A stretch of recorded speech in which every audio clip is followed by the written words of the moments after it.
شاری کۆڵن. سڵاو لە بینەرانی بەڕێز و خۆشەویستی دیکەیفۆ. ئەمڕۆ لە وڵاتی ئەڵمانیا لە شاری کۆڵنم لەگەڵمان. شاری کۆڵن گەورەترین شاری هەرێمی نۆرد ڕاین وێستفالنە. ژمارەی دانیشتوانەکەی زیاتر لە 1 ملیۆن کەسە. مێژووی شارەکە دەگەڕێتەوە بۆ 2000 ساڵ پێش ئێستا. نمونەیەکی جوانە لە تەلارسازی کۆن و نوێ. شارێکی گەشتیاریە و پڕە لە مۆزەخانە و شوێنی مێژووی.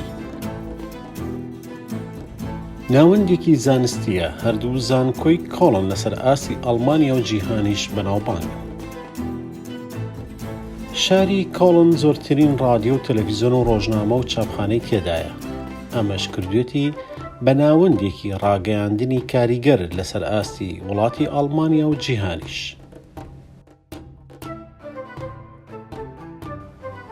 کۆڵن شارێکی سەرنجڕاکێشە و لە هەموو لایەکی جیهانەوە خەڵکی ڕووی تێدەکەن و لە بەردەم کڵێسای دۆم وێنەی یادگاری دەگرن.